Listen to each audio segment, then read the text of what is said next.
गोटे वर्ष हैला आमर पुलिस गाड़ी को गो माफिया माने अटैक करथिले आम ऊपर चढ़ाई पड़े जाइथिले तापरे बहुत गुड़ाए केसेस रे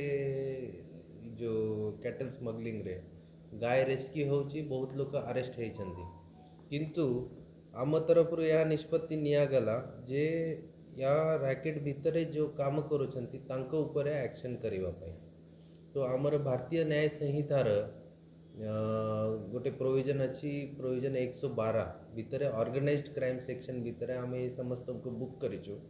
एमानंक ऊपर मोर देन 20 केसेस रजिस्टर होइछि आज तक आज पर्यंत केवंझर जिले में। और आम जानिबा पाई चाहिलु जो आमर ऑनलाइन रिसोर्स अच्छी जे नेट ग्रिड नुआ गोटे आसीची गवर्नमेंट ऑफ इंडिया तरफ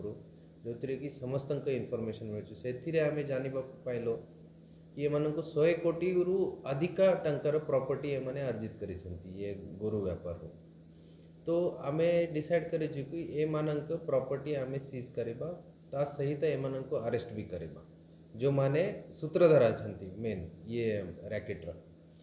से दिगरे जाई कि आज वर्तमान जो ऑपरेशन है ऑपरेशन गोरक्षा से गोरक्षा ऑपरेशन रे हमें वर्तमान सुद्धा 5 जिला रे इंक्लूडिंग केवंझर धरिकी 5 जिला रे रेड है आमर 5 जिला रे रेड हैला पर ता भितर टोटल अलग अलग जगार आम 9 लोक को डिटेन करिछु 1,40,00,000 टंका कैश रिकवरी है पाखापाखी गोटे केजी गोल्ड रिकवरी है पाखापाखी 3 केजी सिल्वर रिकवरी है 11टा 4 व्हीलर 13टा 2 व्हीलर अन्य mobile land document real estate document खतियान बैंक स्टेटमेंट ये सब सीज है वर्तमान सुद्धा आमर एनालिसिस चलुची और आमे आशा करुचु by the end of the evening आमे सटीक तथ्य पाइब किंतु आमर अनुमान अच्छी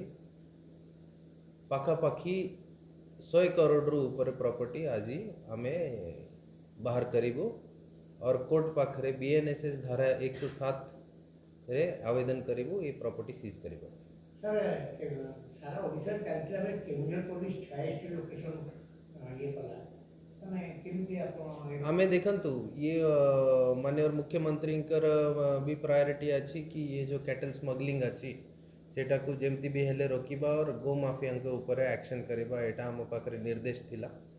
से निर्देश अनुसार आमे काम करिछु और जो